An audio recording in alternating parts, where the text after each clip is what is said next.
Warning, the following video contains strong language which may be offensive to some viewers and or inappropriate for children. The content within this video is intended for mature audiences only. Welcome to Everythin Yet Nothin. Here's a hillbilly in eyeshadow who's looking fabulous and talking about anything yet something. Get ready to chew on a blade of sweet grass and talk about a variety of LGBTQ topics to the lifestyle of a gay hillbilly.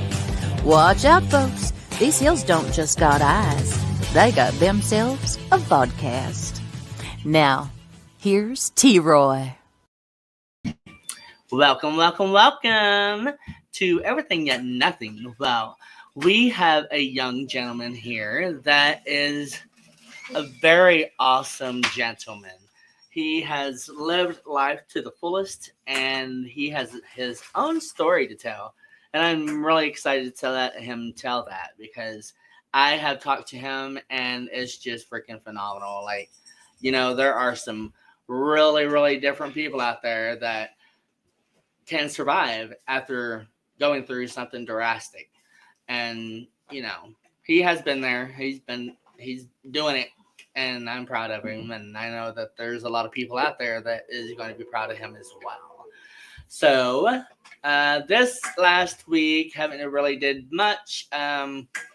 Just, you know, a little bit rain, and what else did we do? That's about it. Yeah, it wasn't very interesting. Lots of rain. Yeah, our creek's up, isn't it? No, not that much. Say hi to Chanel. Hi, Chanel, girl. What's up?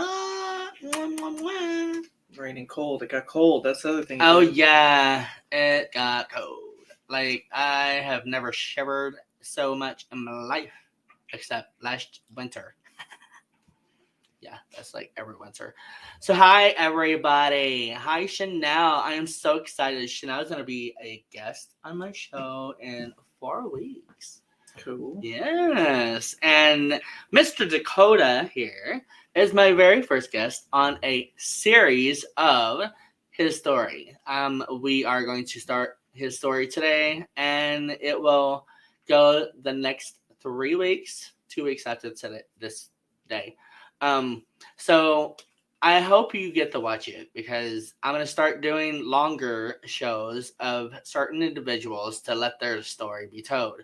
And if I have to do 5 weeks, I will do 5 weeks just to get you out there. And, you know, I love stories and I love them true because there's nothing like true, you know, you got to be true to people because that's just the way it should be. Don't give up on yourself. And I think and I hope that this show will kind of put you in there and let you know that you can go through anything and survive by doing you, like this young gentleman has done. Dakota. So tell me, like, you're from Branson, from here. I grew up mainly in Branson. A lot of my family's from Kansas City. But I have some immediate family down here, and basically I've lived here since I was 2. So. Oh wow. Yeah. That's wild. Yeah. So I'm Branson native. Branson native. What? Yeah. I seen feathers earlier. I'm just saying. So before your incident of what we're going to get to next week, how was life for you? Like, was you very energetic? Did you like sports? I had a good childhood. Yes, I did a lot of sports, and I was one boy and 2 older sisters, and later a younger sister came along. So the one boy out of the group of girls. Ooh. So I don't know, they got quite a bit of attention. I feel for you. Yeah, I got attention too, but a lot of my own 4-wheeling with my dad and doing sports. I love 4-wheeling. Yeah, motorcycles. Yeah, doing dirt biking. I later got into doing that. See, I never really got into that. I wasn't that. I couldn't. Yeah. I could barely make a circle. I was gonna push. Me and my dad drove by a yard sale one day, and they had a dirt bike out there, and he just bought it. And I think my sister's birthday was coming up, and he said it was for her and knew she wasn't going to ride it, or tried it, and it didn't work out. And then I got it, and then but yeah, that was something. We had a lot of, I don't know, wooded activities going on because there wasn't a lot of houses around me when we first moved down there. So Nice. playing in the woods, building forts, and playing with my dog. I had so many forts growing up. We'd go to the woods, which was like 3 blocks from the house. Yeah. And we loved building forts. Yeah, we would just add to it. Yeah, lots of trees and down branches and whatnot, build them out of that. And then we also had always new houses being built around us, so I'd go to their scrap piles, and there was lots of scrap wood to be had. Yeah. That's the best place to go. We had a hoe in ours, like a real long hoe, kind of like a fireman's hoe. And that was our way out. We climbed the tree to get in, and then we slide down. I learned later that maybe doing some of my own construction work, that there might have been some of those scraps that they might have been able to use, but hindsight's 2020. I wasn't taking 4x8 sheets of anything, just they had a clear scrap pile, and I built lots of interesting things out of that. So yeah, that was life as a boy in Branson. Nice. But and then sports, I played baseball. Last year I played baseball. I was 13 in 7th grade, and actually broke my ankle the second to last game that season. But I enjoyed baseball. Did some basketball, but out of sports, baseball is my favorite. And then the riding dirt bikes and motorsports, that was.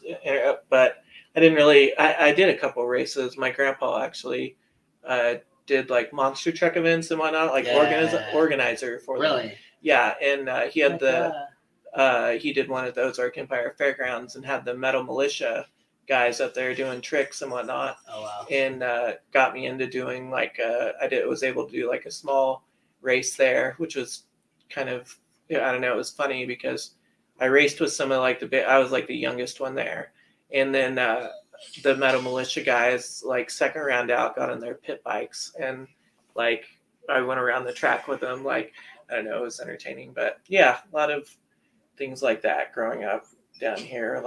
Awesome. Yes, it was find your own adventure sort of situation. Welcome to Branson. Yeah. And there are plenty of adventures here. I don't know why I'm getting tongue-tied tonight, but I am. So, you worked with animals. How many years did you do that? At a zoo. 5-ish, something like that. 3 years, around 3 years before the accident, and then a couple years after that. So about 5 in total. Oh, nice. So it was the very first time you ever worked with animals? Yeah, other than animals that were there at the zoo, big cat, exotic animals. Yes, I grew up. We had German shepherds that we had and learn we bred them and trained them and such. So I had kind of a when I say training, we had one dog that was very, very, very well trained, and going through that process and watching my dad do that, I think helped me learn a lot about kind of how animals operate in general, how to deal with them, not being can't talk to them or whatever. You gotta watch them and what they do and stuff. So, but yeah, other than that, no other exotic animal work before then. Did you find it very therapeutic to you when you was working with them? With the animals? Yeah. Yeah. I mean, I think there's something to there's. I think a lot of people, if they were to get into the position of working with them, they want to. I think the zoologist job in general is a lot of people want to do it, and then getting a job, and it's hard because a lot of people want to do it. Right. And so, but yeah, the animal, it's doesn't feel as much like work. That's the other thing. Again, why I feel a lot of people want to do it, because they like animals, or people that are animal people, and so they it doesn't feel so much like work, and then just being around them and learning about them and whatnot is interesting. And again, didn't feel so much like a job in those aspects. Right. Yeah. So It's yeah, always nice to find something like that. So if you ever find something like that, you hold on to it. Yeah, especially if you're in the position where a lot of people realize that, and they went in on it too. But if you're in the forefront of something that's coming up and nobody realizes it yet, get in there while the getting's good. Well, yeah, absolutely. I mean, that's the way to do it. That's what I try to do with the dispensaries around here, but I still didn't get in. Huh? I said that's what I tried to do with the dispensaries around here, but I still didn't get in. Yeah. I feel like that's a similar situation. The people that really, everybody would like that sort of job. Yeah, absolutely. Totally. I would love to work with animals. I actually tried working at that zoo, and I vaguely think I seen you there at one point in time whenever I went there, and it was like a school trip, or there were the school activities going on, like school trips there. Yeah, like a tour or something. Yeah. Yeah, we had And it that seemed sometimes. really fun. Like it was a lot of hands-on to where. Yeah, like all the people that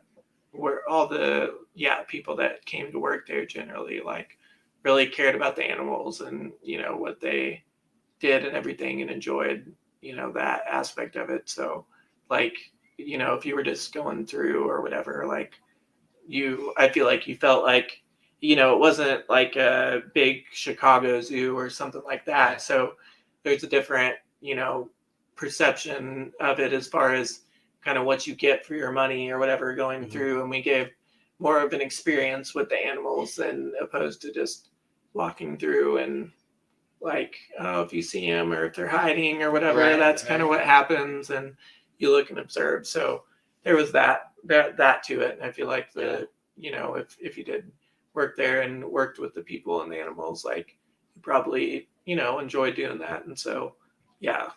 I enjoyed going in and feeding the eel, or what is it? What was it? The sharks or the stingrays? The Stingrays. Yeah. Oh my god, that was really cool. Like and they could suck. Let me tell you. Yeah, they have like their whole body right and like the center kind of comes up, and it's kind of like a suction cup. So yeah, just like there's these one sharks. These we had bull sharks and nurse sharks too, and nurse sharks look like giant catfish. But like they would when they'd come up and get like food, we do it off a stick. When their mouths hit close enough to the water, you heard because they would literally like vacuum it into their mouth. Or if there's food out in front of them on the floor, they could be like a foot away from it, and you'd see it just go whoosh and suck into their inside them. That would be kind of weird. Yeah, but the stingrays were really cool. They'd come up and they're kind of like, I don't know, some people like either grossed them out because it was slimy or whatever, but it was still like interesting to feel them do it or whatever. And usually like after some people would be afraid to do it or whatever, and it really is. It was kind of weird because you feel like their teeth, which is really little, and it's mainly like sucked in. It was like it's kind of like a person hurt you. Yeah, it's kind of like they have like hard gums, and they don't really like bite on you or anything, but when their mouths are kind of like open, if that part can rub up against you. And some of the bigger ones, I feel as they get bigger, it's like the roughness and that can be more apparent. And there was a couple I remember, I think we found out as the people that work there a lot, that because we do it ourselves too, basically every time showing people how to do it. Right. They're like, that one kind of did hurt a little bit. And and it was just like the bigger ones. So once they got a little bit bigger, we'd kind of keep those ones back, and that wasn't horribly hard. We just fed them more. But that was one of the things that we offered as kind of an experience, is the sharks and stingrays. I loved the stingrays. It was so much fun going in there. And some of the cats were pretty too. Like I remember the black cat that was over on your way out. Matt, her name was, or no, that was Isabel, and then there was they were both leopards, and that was Yeah. a black leopard, and then there was a like regular colored leopard, and Beautiful. her name was Magic, and then there was some cougars in with them. Yes. And I remember that. I don't remember the cougars' names as much because I think there might have just been there was two at one point in time, and Sheba got older. I remember her. I just don't remember what the other one's name was. Yeah. Yeah, but I remember some lions. I don't know. Yep, we had They were younger. tigers, bears. Yeah. I think as I was there, we only had one lion at a time. Because we had a lion, and there was a point when we got another lion, but the other one had passed, and why I was there anyways. But we had several different tigers. We had the white tigers, and one tiger that was in with them that was like a regular. They call it the color they call like which they usually refer to as orange. It's actually called marmalade. Interesting name for a color. That is interesting. Yeah, the tiger color is called marmalade. But lucky tiger. But yeah, like, and then we had a black bear, a grizzly bear, and then a Siberian tiger that all lived together, and some wolves and various things that various animals that I remember came in somebody. One of you guys would bring the wolf out for people to there was a couple different why I was there like in the beginning when I started working there because I didn't immediately work with any like I ended up like slowly worked with different animals and such over time, and like at first if you started working in the zoo like generally you'd start out working with like the reptile area and we'd help someone like they could touch a snake or we had a small alligator they would bring out and let people touch if they were interested in various different snakes like we had a small ball python, a ball python, and then a couple different king snakes, California king snake, a speckled king snake. And those are actually from around here, the speckled king snakes. Yeah. And like the black snakes too, but speckled king snakes are cool. I remember running into a few of them as a kid, and my dad telling me like, "Don't kill them; they'll eat venomous snakes." Yep. So like good to have around. Ones. Have you ever seen the double-headed snake over at the fish hatchery? I know what you're talking about, and oh my God. I think that is cool. Was it like alive at the time? Oh, okay. Still alive. Yeah, it's still alive. It's still like I think got a birthday. I've seen at some other zoo. I think I've seen that because I've been to a bunch of different zoos. They found it, but I don't know if it was a live one or if it was like a preserved dead one that I saw. Yeah. But I do know what you're talking about. But no, I haven't seen the hatchery. Yeah. I haven't been down to the hatchery in a long time. They found it in Stone County. Oh, did they? And we handled it. We got to hold it. Oh, that's weird. Yeah, and I mean, it was freaking weird. Like the heads were moving around, and breathing. And both of them were like healthy. Wow. Like literally, yeah. I was like, what? Yeah, because I've never heard. Yeah, I wonder what like if it's two like separate insides, or I wonder how that works. I don't know. Yeah, if they're working off of one system, like because I would think like maybe like one side was kind of like brain dead or something, like it was I don't know some sort of weird anomaly born. So both kind of weird. They were like moving both of their heads at the same time. I don't know what movie it was, but the lady that had the snake sticking out of her head. Medusa, that girl. I don't like her because she was spooky. And she had snakes coming out of her head. Assuming they're probably venomous because I believe that's an evil character. So we got some more people. Hello, Genevieve. Hi, Genevieve. Chanel said, "Where the cats rescues from idiots, people thinking that they're pets." Oh, where the cats rescue. Rescue cats or pets.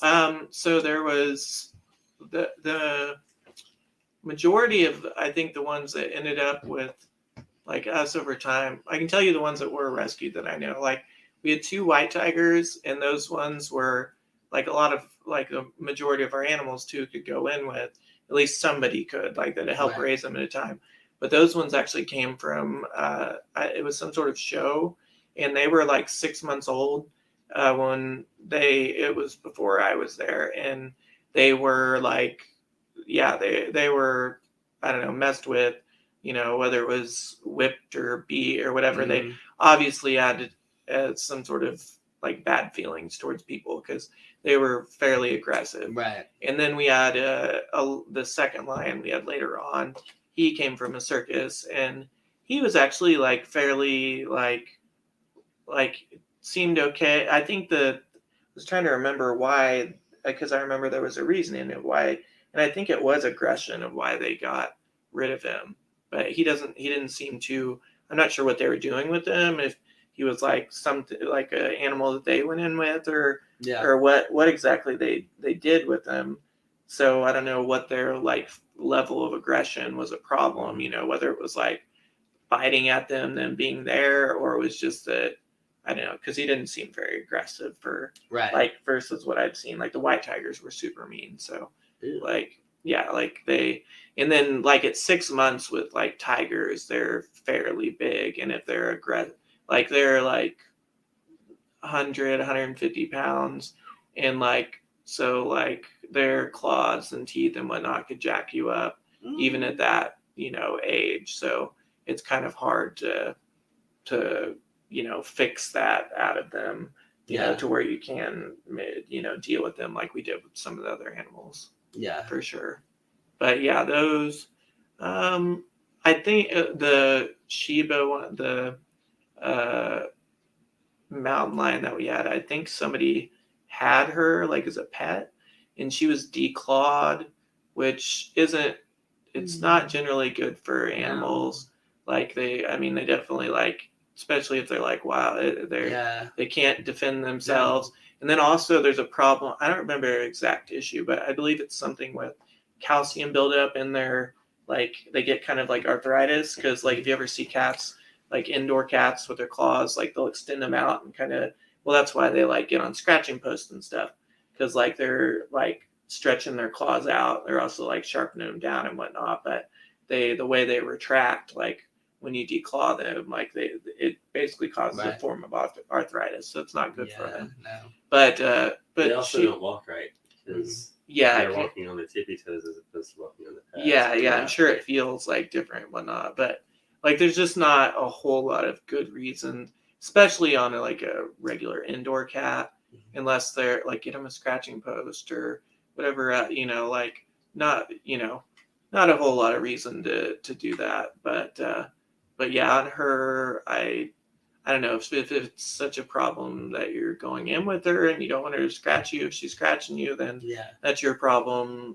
Maybe you shouldn't do that anymore. It's Right. a wild animal. Like if you can't, like, don't know how. But she was older, and like she was a good cat. Like I started going in with her at a certain point in time, and kind of usually from what I learned with respect to the animals, occasionally there are some that, like once they're older and you haven't been around them necessarily, there are some that are good enough that can be learned with other people to go in with them. But generally, like Yeah.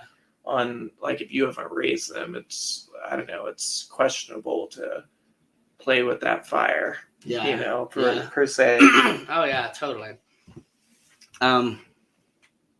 It is just about commercial time. Wow.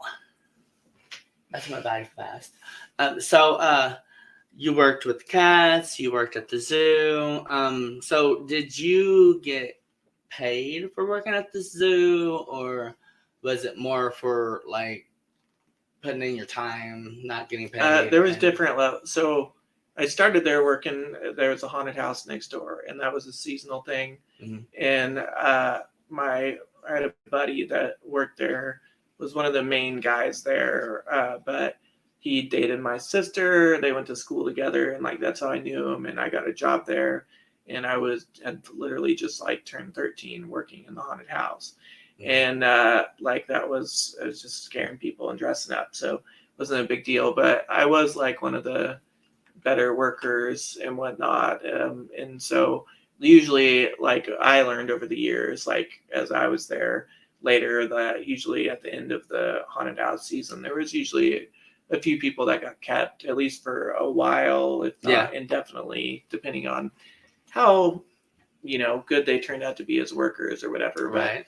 But I ended up being one of those cases. There was other reasonings for that too that we can get into at whatever point. But yeah, so that's how I kind of ended up there. And I kind of digress. What was the actual question? There was That's all good. So we could actually go into what you just mentioned a little bit if you want to. Yeah, like so the main guy that ran the zoo was a predator. The zoo was ironically called Predator World, and he was probably one of the biggest predators there. He was like a sexual predator towards boys, and like it seems like these places, generally it's private ran zoos. Yeah. Like they like people just want to work with the animals, but it's also a opportunity for, in the haunted house was too, like both of those instances of younger guys being brought in, and then like I think over the course of them working there for a little bit, he kind of figured out, as using his predatory ways of who he could kind of like, and predators also, they find individuals with problems. Like at the time I had some home problems and things that they can exploit and use to their benefit in their predatory ways. Right. But that would be part of the other reason, I'm sure, that I was kept after that Halloween season and like to work in the zoo and whatnot. But I think to my benefit too, like I was like I at the time didn't see that as much, and I was like really intent on wanting to work at the zoo, so I did try to work hard to do that. But in hindsight, I can definitely know that like part of that was just because he's seen prey, and he was on the lurk for that. So that was another whole aspect of things. But so through the winter I ended up working there, and then and then continued to work there up till actually after my accident and such. But that went on basically the whole time I was there, the predatory stuff with him. Yeah. And it's actually kind of ironic. It was really eye-opening. I'm sure everybody's like, it was like a thing for a minute, the whole Tiger King thing on Netflix is, and all those other smaller, other smaller like private owned zoos. Right. It seems to be actually, they got their own rules. It seems to be like that was eye-opening to me, of like a theme, whether it be just like the one lady with like predatorily using people's good nature, wanting to work with the animals and whatever as free labor or whatever, versus other bad crap like happened at this zoo, like different ways of using people though, but getting people in the door with the fact of working with the animals or whatever else. Oh, but I remember the question, the pay thing. Yeah, like there was that was a like back and forth thing. So there was a period of time, the predator guy had a lot of schemes and whatnot going. So there was this one point in time I remember when he was like, we're gonna get ADA approved, and now in hindsight that seemed really stupid because we were nowhere close to being. ADA is the American, or AZA, not ADA, AZA, American Zoo Association. Right. And like big zoos that are like usually city funded or stuff like that usually get in that group, and they have to, there's so many rules that there's a whole like basically like a 100 or 200 page probably like manual for like the things that they require and stuff. But one of the things that he picked out in there was that in order to work there, you have to have so many hours of free labor, basically, but internship stuff. So I remember there was periods of times when like I did work for nothing there but I was able to do that because I didn't have like bills to pay and stuff being younger. But also it kept me away from home stuff that was going on. But there, like when I was working at the haunted house and stuff, I got paid.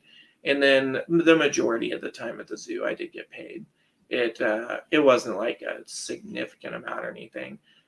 For my age, it was. And then like I worked a ridiculous amount of hours when I was working the zoo and the haunted house. So there was a couple weeks where I remember I came out of there like $1,200 in 1 week, but that was because I worked 80 hours. Right. Like yeah. So it was very ran not correctly as it should. Right. Like right. one of the ongoing like OSHA jokes. This isn't very OSHA approved. Mhm. Nothing was very OSHA approved there, or like child labor. Yeah. that That's kind of how I felt whenever I went there to just walk through and check out the animals. There was a lot of like free labor. I felt that and the way things the guys looked were at definitely times used in Yeah. the way that the predator wanted Yeah. them to work. Because Yeah. And the way the place like appeared in certain areas, or like over the years that I was there, things got gradually like made to look. But when it was moved down there from where it originally was, before I ever worked there, like it was about everything with Breck, the guy that ran it, was it was kind of like quick and cheap or half-ass, or like basically whatever brought in money. And like we always had time to do it wrong, but not enough time to do it right and then fix it later or whatever. And I remember like the guys that would build stuff, like me and some of the other guys, we'd always complain about that. Like we'd want to do something right, and like, but no, we ain't got time to do that. And then we're like, well, yeah, we're gonna have to come back and fix it later. Like, right. There's a lot of stuff that was like that. And so Jeremy Wheat asked if he's the one that slipped and fell into the pool and the tiger rescued him. Yes. That's what we're going to get into next week, sir. Yes. Next week we will have that story on top of this story. By the way, I'm still here in the background. You're going to hear my voice. You're still in my spotlight. Our spotlight. Now you can only see half of me. Like, really, babe. That's the beauty of the webcam. Thank you. So, yes, this is the young man that slipped and fell into a pool of water, and a lion saved his life. Tiger saved his life. And we will Seems like they got the actual like story right though. Like slipped and fell. He's been studying your story, it says. And yes. So we will definitely hit more on that next week. So whenever the abuse was happening, and okay. So first off, if you are a predator, don't forget that you're the one that is doing others harm. Like, really, get over that shit, because you don't need to be doing it. Ain't gonna happen anymore, so stop your shit. Grow up. Get on something else, because kids, no matter how old you are, there are certain things people should not do to you, and they will try.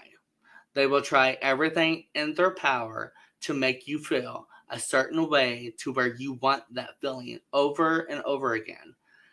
So watch other humans, not just men, women do it too. A lot of people do it. If they touch you and you don't like it, then do something about it and go tell somebody. There are 911, and you can go talk to your parents or whoever you're with at that time. Advocacy groups and stuff. A lot of advocacy. Tell a teacher, tell a babysitter, tell a friend. Tell anybody. Just tell somebody. Even if it's later in life. Yes. Like, it can affect you.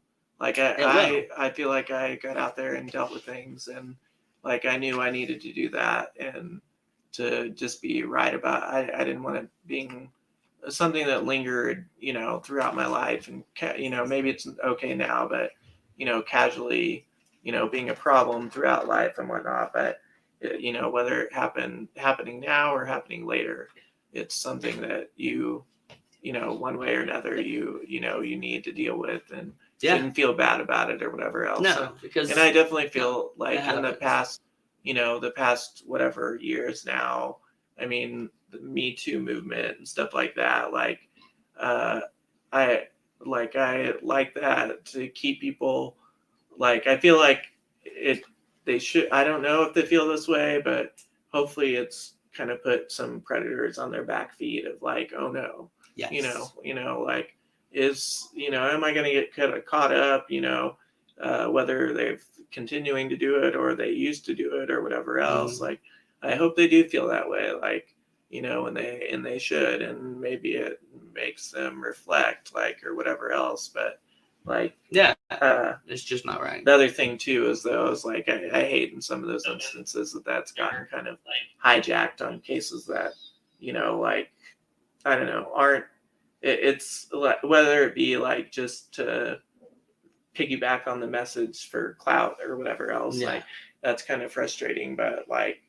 that shouldn't take away from anybody wanting to come out and acknowledge something that has happened, and deal with that in whatever way is necessary. And I feel like even if it's a case of years past and statutory limits are up or whatever else, like, it being out there and towards that person, can still, not just doing it if it's, I feel like it's mainly for you, but the fact that it would be out there and can affect them in ways that it should, is, and also protecting other people. Yes. That was a big deal with me, is like, I knew during when it happened that it was happening with other people, and if it had happened like that before and during, like, that, what was to say it was going to stop, it wasn't, like, so like, needed to step up and do something about that if I could, so. Right.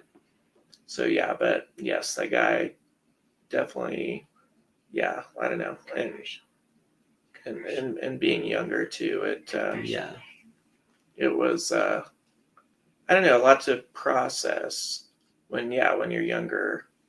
But yeah, it is a lot to process, especially if you're a child that is coming through and going through certain events and things that life bring onto us younger men. Whenever, mine happened as a teenager, and so I think, and I feel that a lot of times it does happen to the teenagers, because when a human is trying to get to know you, they do certain things, like I said earlier, and that certain thing is what turns that light on in whoever they're doing that to in their head, to where, ooh, I want that. I want more of that.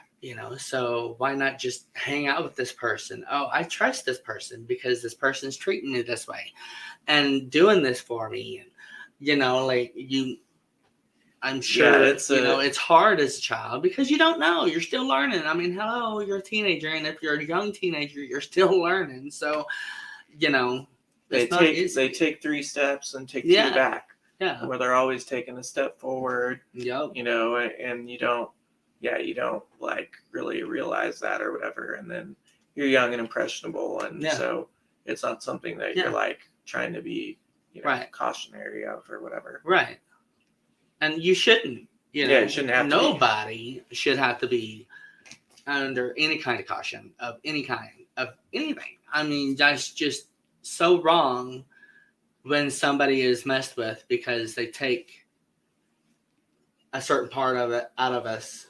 That when they say taking like your naivety, and, your innocence. And innocence, I'm not sure that people, like, sometimes, like, I didn't really even understand, like, what that means or whatever, but it's kind of that, I feel like things, being on guard or whatever, takes your, I don't know, like, freedom of feeling like everything's okay to a part of your brain that feels like you have to, be more wary of the world than you can be exploratory of it or whatever. Exactly. In a fun way. Yeah. And it really let's hold that thought. It's time for a commercial. It is time for a commercial, and even though he doesn't have his thingamabobber, We will answer some questions when we get back after these messages. WLFE Digital Broadcast Network is on TV. You can watch all of our shows on WLFE-DB.com.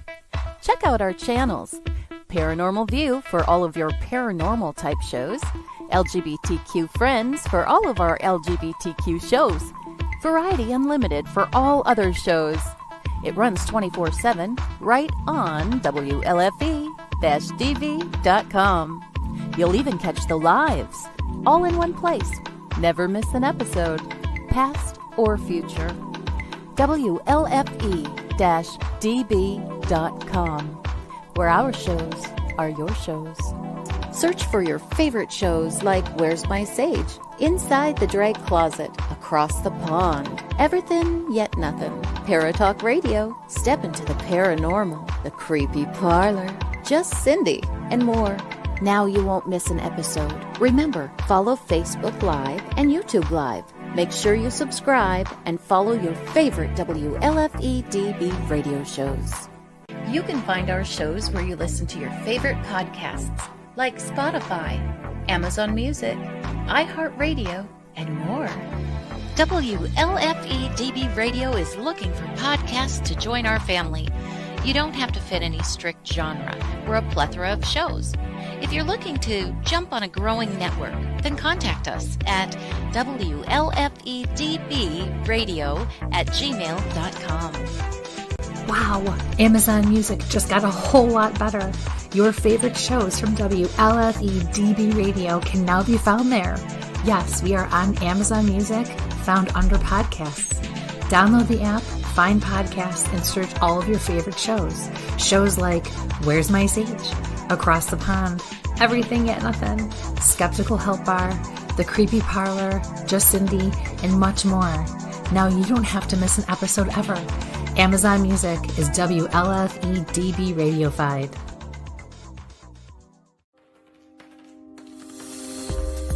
More from WLFE-DB Radio Network after this.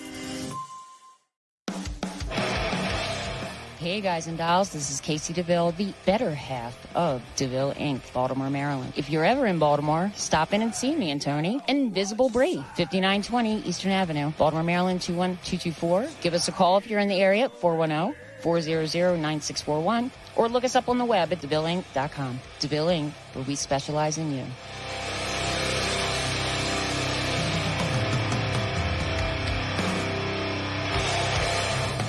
Oh, yeah. Life just got sweeter now that WLFE-DB has merchandise. Show your support by purchasing your t-shirts for WLFE, Paratalk Radio, Inside the Drag Closet, and more. But it doesn't stop there. T-shirts, coffee mugs, tanks, buttons, cloth bags, and more. Go to WLFE-DB.com. On the top bar, click on the merchandise tab and bam, there you go. You got merch. Support the shows. WLFE-DB.com. You're listening to WLFE-DB Radio. Now, back to our program. Hello, and welcome back. You are watching Everything Yet Nothin, and we are here with a young man that survived an incident out of Branson, West Missouri, and this incident was he fell into a Pond that was in with the animal and the tiger. Yep. Went in and saved his life. This is his story. It will be going for the next 2 weeks. And so if you want to keep up with him and his story and learn more about him and who he is and what he's went through and what he's survived and what he's accomplished, maybe it'll help you, and you can help somebody else out too. Let's go through some comments. Jeremy Waite says Dakota is a strong person for sharing his story, and he's so glad that he did. Thank you. We'll tune in next week and the week after, and then you will finish up the story. Yes. Jason Cottom says that WLFE-DB.com is a proud supporter of Safe Space. Resources are available on our website. Yes, Safe Space is, if you have any problems, we are not doctors, Yes. but we are here to help. And Jeremy says, Breck was a sicko, and I hope that he rots and gets what he deserves in jail. Chanel says she lives inside the dry closet. Yes, Jeremy, long commercials. We get them all at once, though, so it's the last one, and then you'll see us say goodbye. Yes. Yes, like Chanel just said. It's long because it happens once. So thank you, everybody, for joining us. I'm Kevin. I'm in the background today. I'm not on the screen where I prefer to be. In the background, not on the screen. I am on the screen. So, and we are with Dakota and T-Roy. So Whoop, whoop.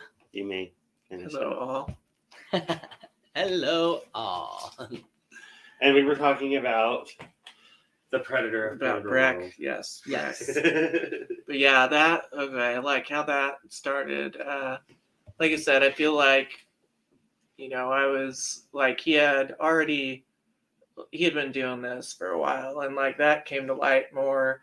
And where he was previously, he came from up in the Kansas City area, in St. Joe, and had a place there. And I don't know, there's some mystery behind. I'm not gonna like speculate and make up like stuff or whatever, but there was obviously something that was problematic that went on there.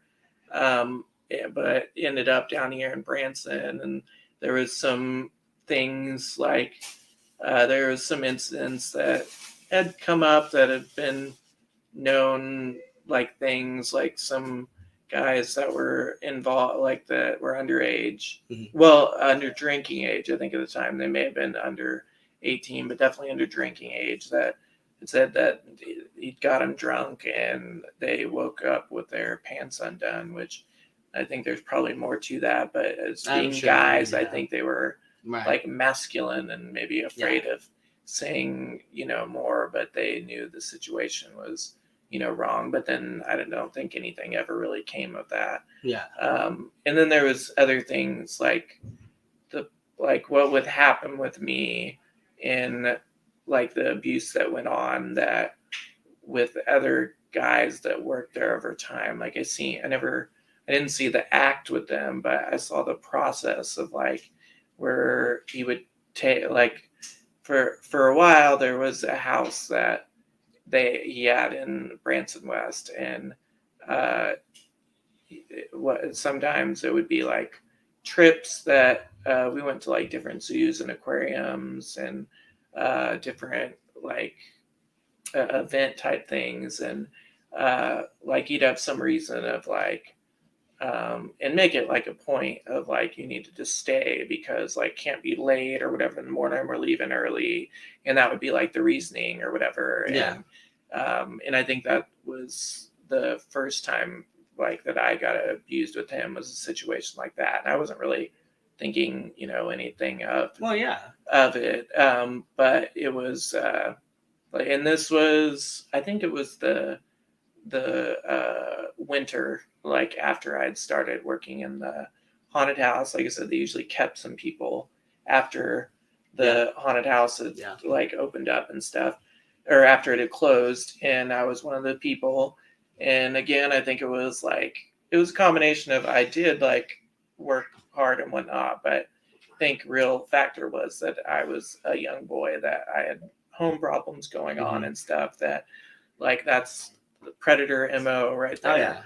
Is take advantage of that and be the friend or whatever else, and and use that. And one night, I think there was leading up to some sort of trip or something, and or it might have been that because this had happened, like told me to tell some lie about staying with somebody else, something of that nature, and ended up like I was hanging out there at the zoo, and I don't know, he would make jokes and things and like to soften the situation up. Again, predatory behavior, to make it feel normal. Like, and I've learned like been interested in psychology, so it's helped me learn more about this.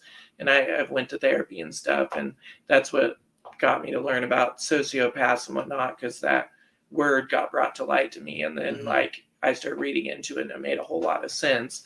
And this was like his pattern to behavior and how he operated, and like, and I know that like some of that behavior is up front and front of other guys or whatever, and that's some of how like I know it happened with other people. But there was some upfront instances where it was in the same room with one of the other guys at one point, giving us alcohol and took us in the same room. So that was one instance of that happening, but generally it was a separate deal. And I think he did that to like the less, I don't know, he's very bold about it in the first place in a lot of instances, you know, but in those instances he was smart enough to know like what limits could get him in trouble and stuff. So you know he's done it before, because that just makes it better, I'm sure. Yeah, there was easier or whatever, not better, but easier. Yeah, there was some people that that were working there, you know, long before I was, and like one guy, like his family had I think moved away and stuff, and like they in like when he was like younger, and he stayed there and worked at the zoo, and yeah, you just see there's a pattern of different individuals, and they all fit like, looking back, fit the same MO to, and then like at a certain point he lived on the zoo premises, and it was happening on the zoo premises. Oh, the battery's going dead. Oh, we're gonna plug her in. Up there. Anywhere up there, unplug anything. But yeah, it was happening. There was like living quarters on the zoo premises, and so it was happening literally there at the zoo. But like in the middle of the day sometimes, and he would like say on the radio like, I'm gonna be off site, which was some BS. But it was so bizarre. Like, it was bizarre to me because I knew what that meant. Like, and there was maybe a few instances where that was like legit, or like he was actually doing something, you know, that needed, you know, not to be jacked with or whatever. But like, yeah, that it was the abuse thing going on or whatever. And like, I don't know, like, I knew like it happened with other people, and I've confirmed like definitely some people, and like I have a high speculation about others, but it was definitely a pattern of history with him. Oh yeah. But it also, I was still at the zoo after my accident, and it also actually happened after my accident too, after I was in the wheelchair. Really? Yeah. Oh my God. And that's crazy. Yeah, he was POS for sure. Yeah, and, sounds like it.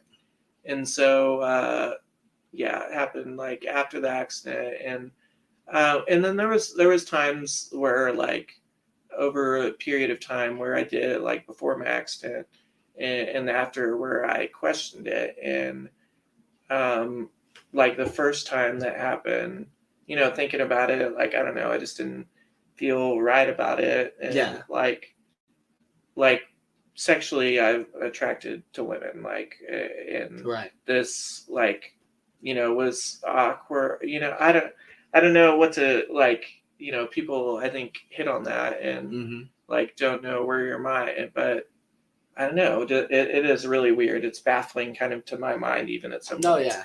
But like I remember one particular time we were going down and went to that house that he had off site and going down, and it was really like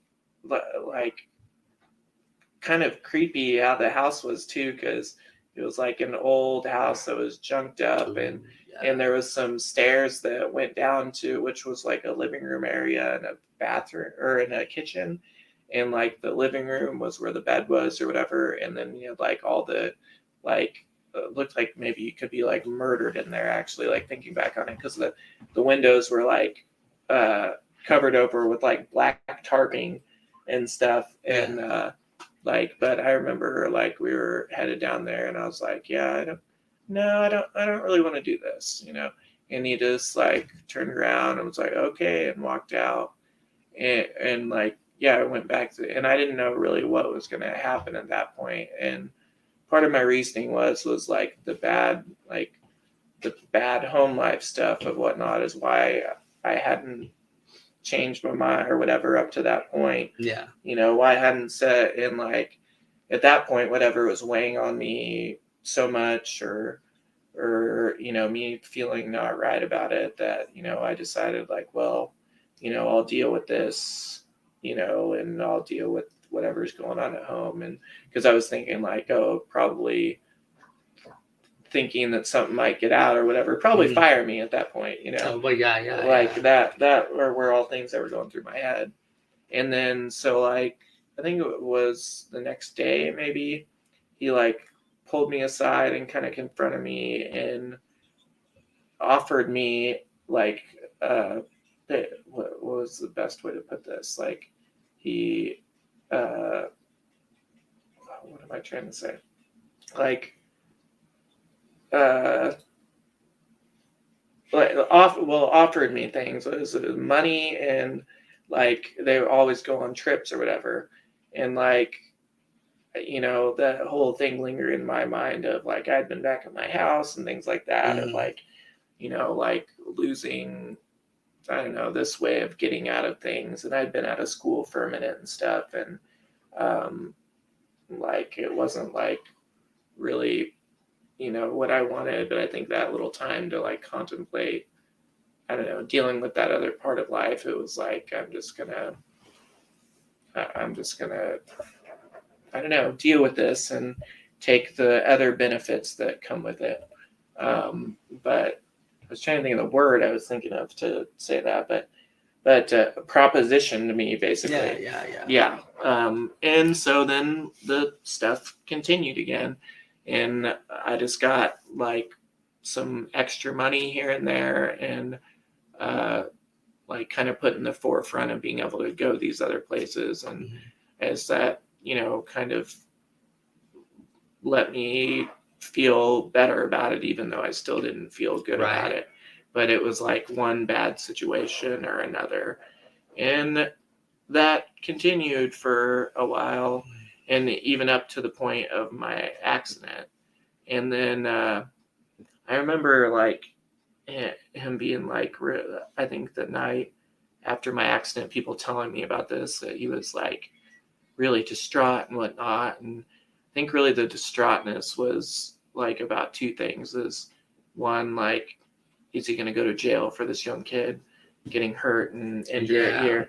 And the other thing of like the other stuff like coming out in some sort of way, because he so quickly lost control over the situation with me and whatnot. Like, I feel like that was like his fear or whatever.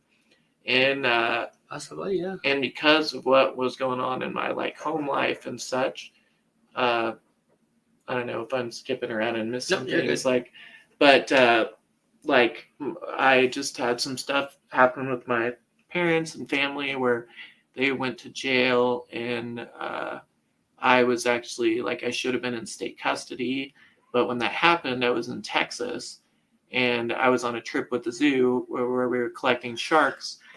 And so like I avoided getting found out. Like I really didn't want to go in state custody and stuff, but also it was put in my head like, oh, you know, by Breck, of course, like, you know, you should avoid that if possible and whatnot, of course. Yeah. Like that benefited him. Another thing, you know, another thinking about it in hindsight, like, yeah, that's out of his control. What if, you know, because of like, they want me to talk to therapy because of like the home situation, and then the stuff comes out about him. Like I look back at all these like decisions or things that were made with him, and like thinking about how that was to cover his own ass. And then like when I came back, like one thing I said, because there was some guys that actually lived at the zoo over time, and like I remember at some point in time when the abuse stuff was happening, like I said, like I never put myself in that position. That was one position like I wouldn't You know, that was an added layer of like control over me or whatever. Well, when I came back, I was put in that position, and like I didn't want to go in state custody, and I flew under the radar with that. And so like I was, as much as I could, not staying at the zoo with some friends, but sometimes like I had stuff there and there was a room there or whatever that was at the zoo. And then and again, still stuff was going on with him at the time. And then my accident happened. And then, like, fast forward, because I know we're going to talk about that kind of separately. I ended up actually living at the zoo under Breck's custody, in state custody. Like, how the hell does that happen? Holy cow, yeah. Yes, that was like where I got injured. Where I got injured with the abuser. And again, like, I know, like, could have said something, and how does this happen? Like, and there's a lot of factors to it of like my problem with my parents at the time. I had a lot of friendships and whatnot that I didn't want to be yanked away from. I knew if I was in any other situation. Yeah, absolutely. You know, like any small bit of like control in my life that I did have at that time would basically be ripped away by, you know, going into state custody or something. And then on the top of that, like bringing out the, you know, abuse side of things and whatnot would just be another, after I just went through this whole, you know, thing with my injury and it just wasn't what I wanted to deal with at the time. And so I'm sure. And then with him staying there, like, I feel he definitely, you know, had a huge part in orchestrating that and the events that like led up to that. Like there was another lady that was a friend's mom that like tried to put herself in a position to have me. And I feel like he was there around when that was happening. And I feel like he saw that she was so, like, she was nice. She was nice and had, you know, I feel like some good intentions and whatnot, but later there was some things with her too. But I don't feel like that would have been a great situation either, but probably better than what it was. But I feel like there was some level of he thinking that she was so over the top that it would be like, look like a better situation to try. Like after that, after she had been so ridiculous about it.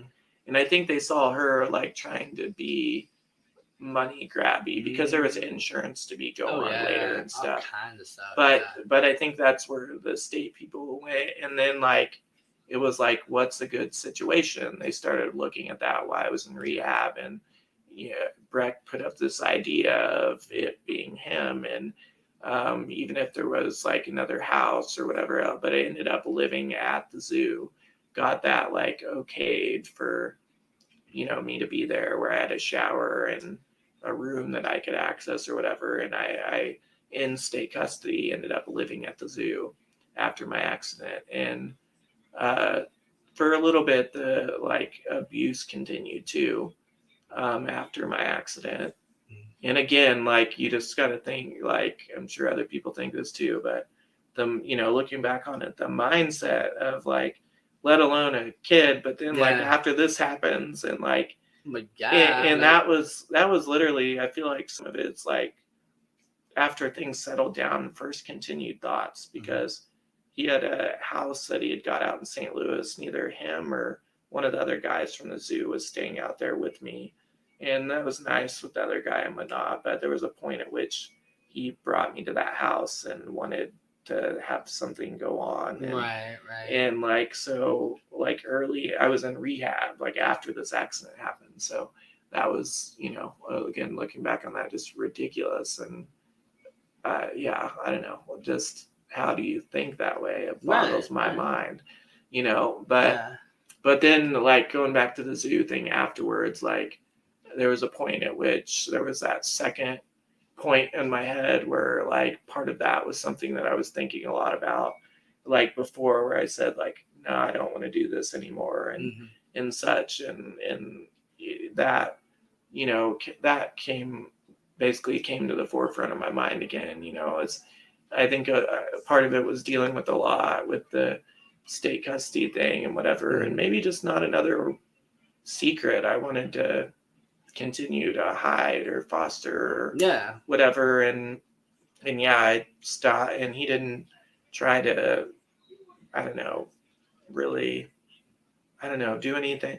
I think it was for the state custody situation of pushing at that point, like, these eyes are on. And if that he went that far anyways is beyond me, but I guess that was a little too much for even him, to try to push the envelope on that situation. But at that point, the stuff had stopped. And then like how I kind of got out of that situation entirely, I was living there, and it seemed like his interest in it seems like he had got out of fault being on him and things like that, and I didn't want to be involved in this sexual stuff or whatever. And it seems like, the level of interest in me or whatever to him kind of went down or whatever. But then there was actually one morning I woke up to I woke up and the lights were flipped on, and there was cops standing in my room, and I was like, what the heck's going on at the zoo? And I didn't know where to be. And this cop, it's funny, I remember this is funny, I'm normally cops, whatever, but my wheelchair was literally sitting next to my bed, and he's like, you need to get up. And I was like, I can't. And he's like, you need to get up now. I'm like, no, I literally cannot get up out of the bed. And I was like, don't you see my wheelchair right next to it?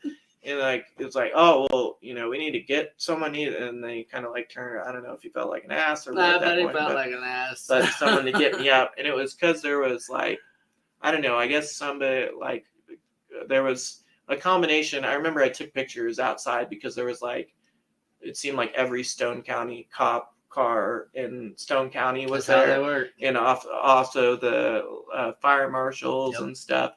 But they got called and said that there was a bunch of, animal abuse. And I think USDA was there too. And eventually what all they ended up doing that time was they found some fire marshal problems. In that fire marshal code problems. But where that comes into play is so there was an emergency DFS meeting because I was still in state custody at this time, and because there were fire code problems there, I couldn't be living there. And so I ended up, my buddy Derek, that was the reason I kind of started working at the zoo, because I knew him or how I kind of got the job or whatever. He took me I lived with him, and I'm trying to think of how long it was. There was I lived with him, and I remember one day that Derek, this other guy that worked there, was being an ass, and he kind of helped. It was the guy that went out to St. Louis that was there sometimes with me and stuff, and he was bipolar, so I don't know, there was times that he would be off or whatever, but Derek was basically feeling I don't know, he was just upset with the situation. And like I said, the interest had trailed off in me and I don't know, helping with me and stuff. He didn't sign up for that. He was a good friend though, and helped me through that period and whatever. And so I appreciate him doing that, but it also got me away from that situation because I remember there was a day that he was fed up with it, and he said, you know what, F you guys, we're going home, basically. Right. And we left and didn't go back to the zoo, and he got a job doing some other stuff. But I lived with him for a long while, and there was a point at which that the abuse stuff ate at me. And one of the main irritating things about it was dreams. Yes. And it wasn't even specifically me being abused in the dreams. Right. It was I'd have these dreams of being at the zoo and Breck being in the dream, but him having some sort of negative authoritative aura Right. over me in the Right. dream. Totally. And like Yeah.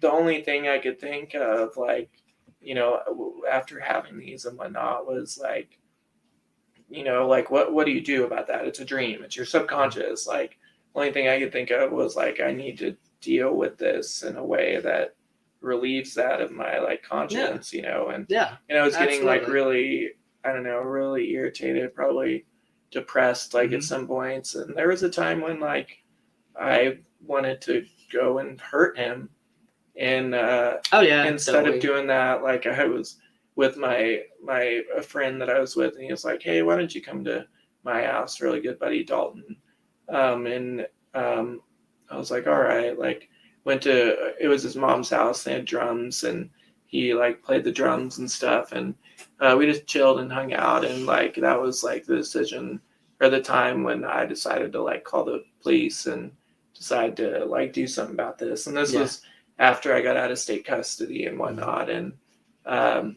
like so I didn't have to worry about, one of my worries was that I would be kept in state custody longer, Mhm. like I don't know, for whatever many reasons that they'd want to, say that maybe I was mentally, unfit at the time until they got Right. me checked. I didn't want to have any more problems with getting it, because I think when I finally got out of state custody, I think I was maybe 20 or maybe late 19, but like I had to like, because I stopped going to school, I had to get my GED, which was fine. Mhm. Like I went and got a GED book from Barnes and Noble, did the work in it, and went to the GED. It wasn't a big deal.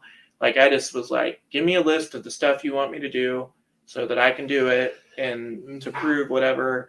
Like basically, they wanted me to prove that I could do stuff on my own. Yeah. Yeah. And get that done. And I understand Right. some of that, but some of it seemed like they just didn't want to let me out of there. And Right. like, but like eventually I did end up, getting out of state custody. And I think it Good. was not, well, it was a little, and then I think I may have still been at the zoo at the time.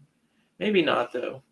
But then I proceeded to, like I said, I made that phone call and got, and like met with some detectives and stuff, and Yeah. and got like a law situation under order of, and I had to go to like court and stand up and like, kind of say what happened and Right. everything with him in the Testify, courtroom. I think. Yeah, testify. Testify.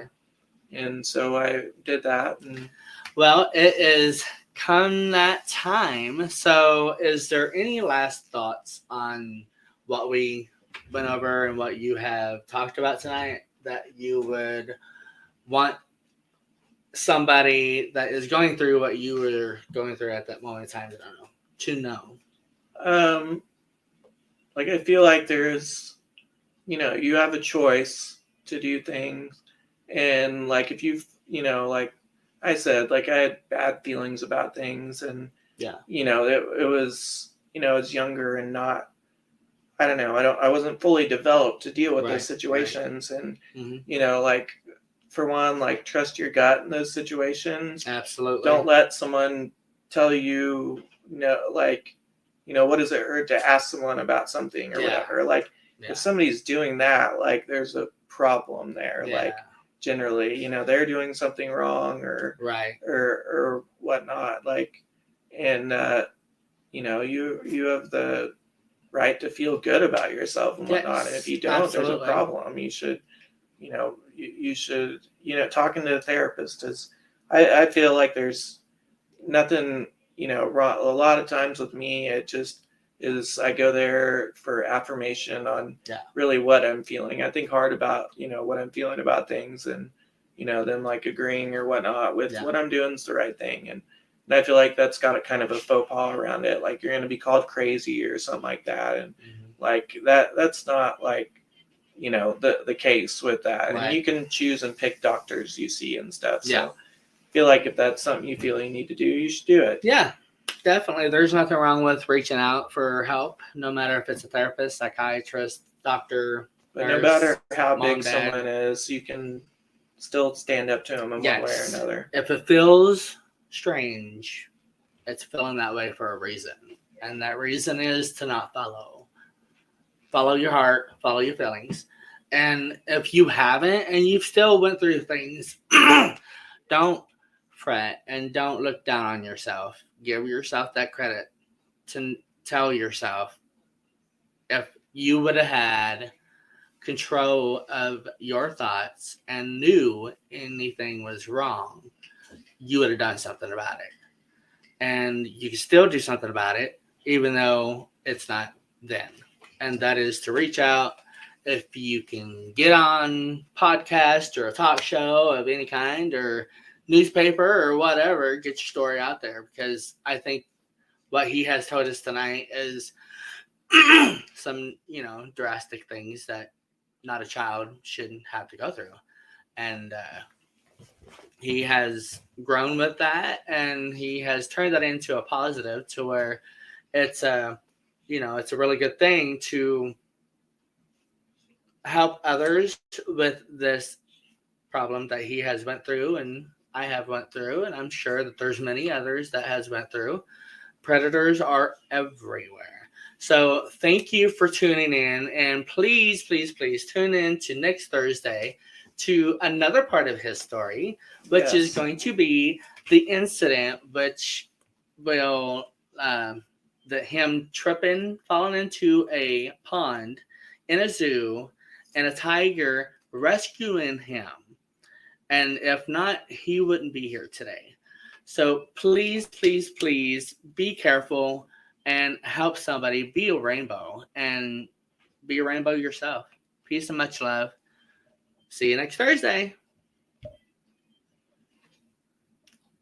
Thank you for joining T. Roy and a special guest here on Everythin Yet Nothin.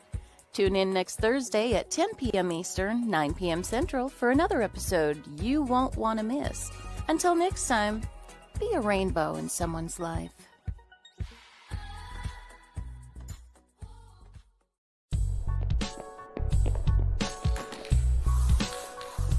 Like and follow us on Facebook at